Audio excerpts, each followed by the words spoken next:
Bruckner and Michelle, thank you for joining us Good to be at here. the Thank Blue you for Mind having us. Experience workshop here in Monterey.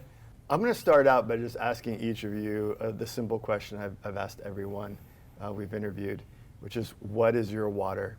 You know, what is that water that you first remember connecting to, or the water that is important in your life? So we're kind of getting a little personal right out the gate here, but start with Michelle. Okay.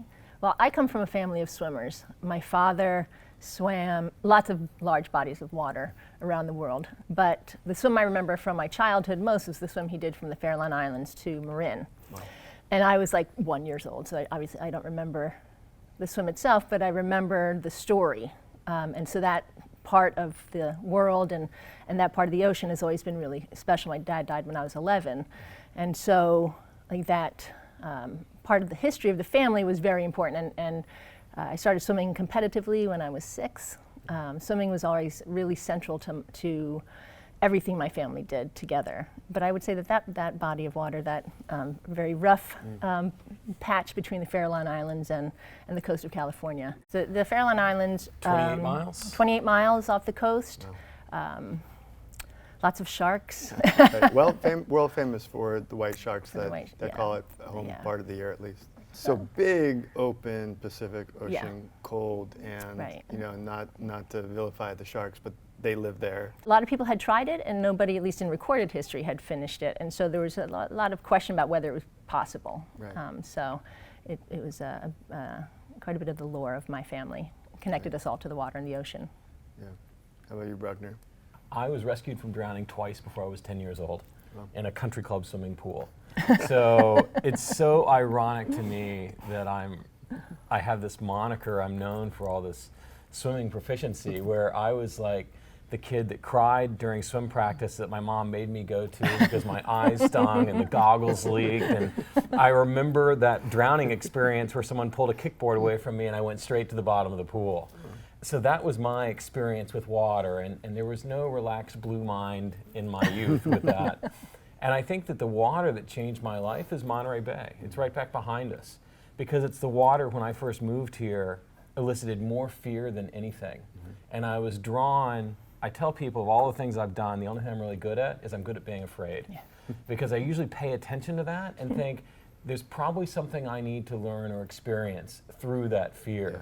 And so from being afraid of even going into Monterey Bay, because this is where there's sharks and it's dark and it's cold, to having experience swimming across the bay that literally changed my life. Walked away from the corporate world and focused on connecting other people to the experiences that are available to all of us just beyond the beach.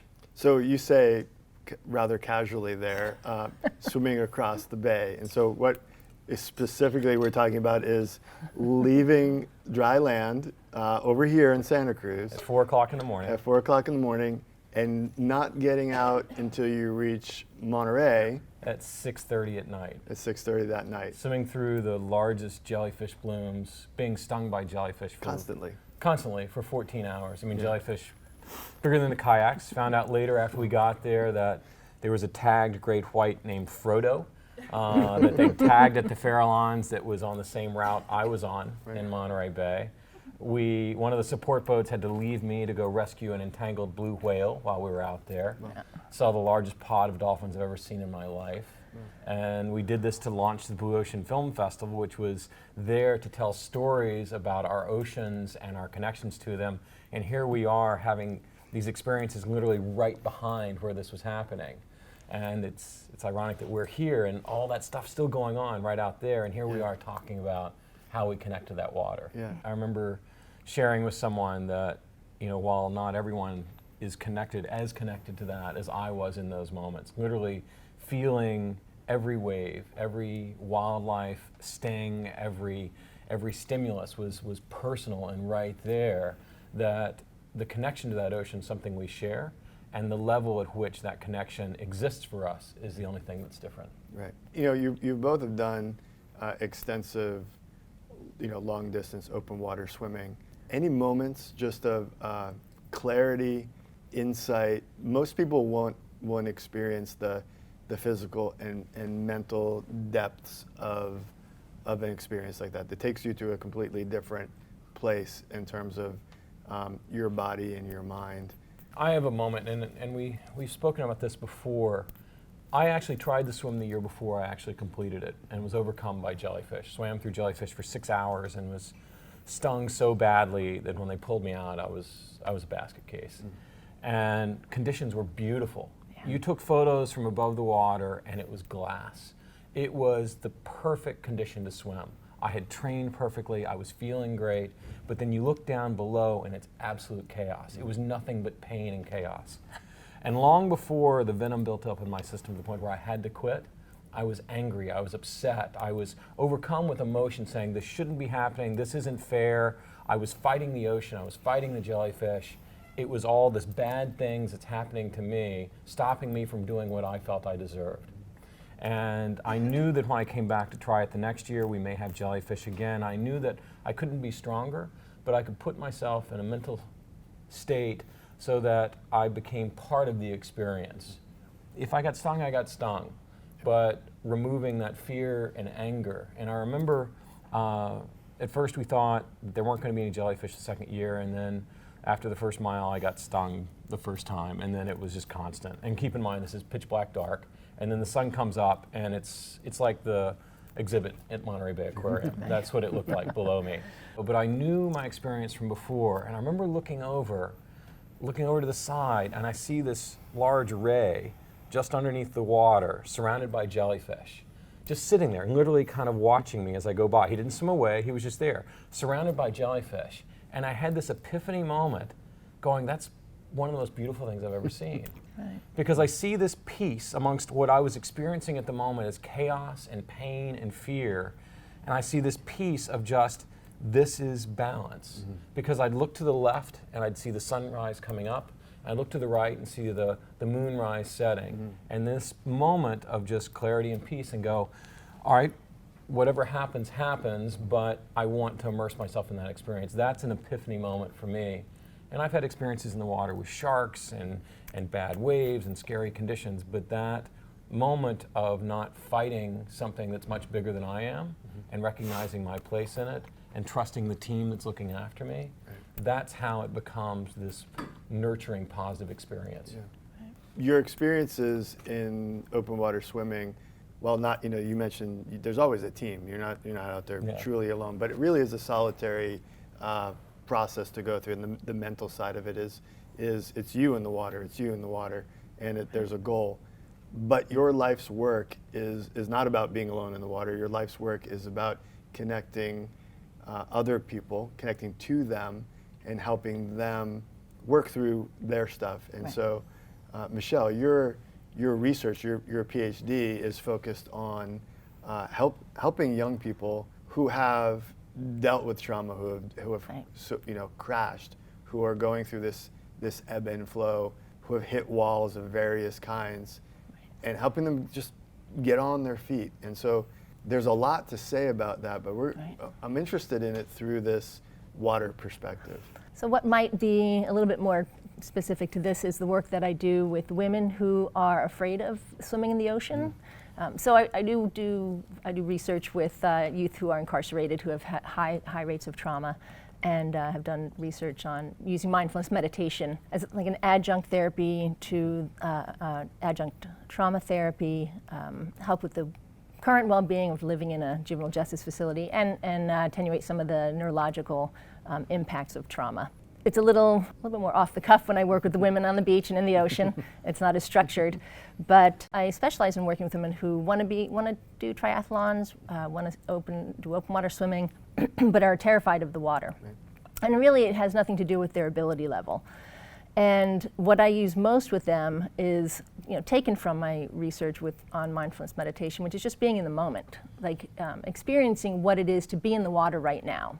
That the fear they bring is not about what's happening right now, but about what might happen and what ifs. What we do mostly is just have positive experiences in the water, coming back over and over again to how are we feeling right now? What's happening right now? Right now, it's awesome. Right now, this feels great. Helping them train for that so that when they get into their race situation, hopefully when they start feeling nervous, they can come back to what am I feeling right now? What is my body doing right now? And right now, everything's great. It's such a simple idea that remains so elusive to so many people, not just people who are training for a triathlon, but just people who are walking across the street or getting through the workday, taking the moment to say, how do I feel right now? What's happening right now? This can help get me through this. And therefore, extremely applicable to anyone who is in some kind of recovery from a crash. Absolutely. Right? You also work with people who have suffered spinal injuries of various kinds and have limited range of motion on land, sometimes really no use of their legs at all. But then getting those folks who are, may not have ever even imagined themselves in the ocean, but in your capable hands, they not only imagine themselves doing it, but lo and behold, they do it and do it quite well.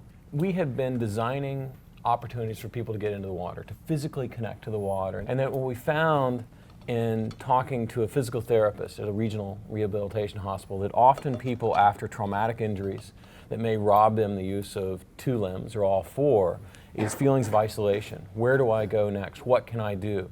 There are so many barriers on land. And so what we took was what we know about moving through the water and on the water and said we can do something about this.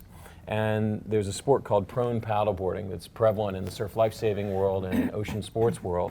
And we realized that that was an opportunity for people with spinal cord injuries, whether they're a quad level injury or just a para level injury, to get on the water on these boards where they leave the chairs behind. And it's a unique opportunity as well that on equipment that doesn't need to be adapted from someone with an injury to without, they can literally compete on equal footing. We have spinal cord injured athletes that are racing and training for 5 and 6 mile open ocean paddleboard races, head to head against professional lifeguards. And we've got a program going on in Australia as well as in New Jersey. And what we wanted was not just to give that individual that feeling of inclusion and empowerment, but also build this network, this community, so that we remove all these peripheral negatives that often it's not the use of the legs that's the worst part. It's the isolation. Where do I go next? And where does my sense of strength and well-being come from? What brings me joy? Especially living in a coastal community where you might have grown up body surfing or being in the water and on the water, and this traumatic injury has now removed you from that. Something your family did since you were young. Right. How do we reconnect to something that may have been really important to them in their lives? And you touched on a really important point, which is it isn't just a water-based therapy camp, one-off, cool experience that then you get the video and the photo and you go home and the certificate. It's a community. It's ongoing and staying in touch, which seems to be oftentimes it's the missing ingredient from a lot of the programs that I've seen. The follow-up, the community aspect, the service part of it, and that longer-term connection and camaraderie, right? So yeah, it's absolutely, and we see this so many times, that you provide someone with an emotional connection to something and you get them inspired and motivated. But in order for that to have a sustainable positive impact on their lives and the lives of others, they need to be able to reconnect to that. And while it's incredible that someone has the opportunity once a year to go and surf or to go and kayak, imagine all of us that get to do it every week. I mean, if you were to tell me that I could only swim 1 day a year, and then on that morning I wake up and I'm sick or have an infection and I can't go, then what do I do next? And for us, everything we do is how do we embed this in the community so that it becomes self-sustaining. I want to keep connecting to this feeling. When you go back to Wisconsin, how do you keep connecting to that feeling of being in and near the water? Yeah. Well, there's one other example I want to dig into that sort of follows perfectly from this conversation is your work in American Samoa, which has many facets to it. But just to set it up, is an island nation, communities with their connection to the water being broken. In many cases, people are afraid to even get in the water, but yet they're surrounded by, and their tradition is is a maritime tradition. Well, it's amazing because this is something that Michelle and I both came to together. And the phrase that you're describing in Samoan is Fa'asamoa, which is a Samoan way And the Samoans have been in American Samoa for thousands of years longer than the Hawaiians have been there. And we did not go down there to show them this is how it has to be. What we found was a culture that is focused on caring for others in the community, for the island and for the ocean, that had some traumatic experiences with a tsunami in 2009 and a lot of drownings and no structure to learn how to move through the water and protect others. So we created a program that embraced that cultural connection to island and community and ocean, and added to that newer ways of ocean sports and swimming. So basically bringing together the two. So taking what Michelle knows about how youth develop, how their brains develop, how they want to take risks, and channeling that into these ocean sports. We've taken the risk out of it because we've got lifeguards there, but that thrill and that risk, and then going, wow, I can do this. Yeah. And in American Samoa, it was a matter of embracing the spirit of Samoa and then what we know about being in, on, and near the water. And their focus on respecting the ocean and alleviating so many issues and building capacity within the community there as well. There's one story that I just always think of, and you know what I'm going to ask. Young man named Tank. So Tank we met probably one of the first times we went down there, did not want to go on the water beyond his waist. I mean, he's like, no. And there were a lot of people that were afraid. I mean, a tsunami had hit the village and killed dozens of people like that. And a lot of people had not been back in the water since then. And Tank, when we first met, was like, man, I don't know. Like waist deep, chest deep, that was about it. And the first time I went down there, I'd done a swim between two of the islands. And the second year I went down there, we did that same swim with a relay of American Samoan youth and members of the Department of Public Safety. And Tank was like the spiritual leader of that young group. And the picture of him a year after being afraid to go into the water at Utule Beach, and then watching him develop and teach other youth, pictures of him teaching others how to paddle and how to look after others in the water. And to give you a little bit of context, when we were there to do the first swim, strangers were coming up to me in the days prior and saying, we're praying for your husband. We're really praying that he doesn't die in his swim. You know, when they would ask, what are you here for? And I would say, you know, my husband's going to do the swim. They would look at me like I had said, we came to fly off the cliffs and, you know, fly back to Hawaii with our arms. So, you know, like it was that, thought it was the craziest thing that anybody would possibly do. Yeah. And at the same time, again, you know, talking about that fear, and yet when I hit the water there that first time, feeling embraced by it, I mean, really feeling that this is where I'm supposed to be.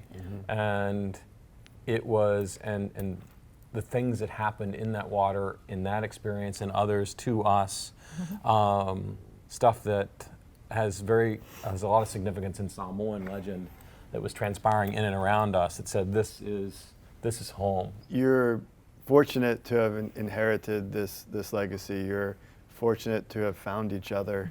But what is so really impressive is your relentless sharing of the gifts. I have a lot of respect for the way you do it, and the generosity and the humor and the style and the way you go about doing that. And I think that gives me a lot of hope, and that, you know, if we can translate the love we have, the skills we have, in ways that, you know, bring more people joy and safety, is a big component of it.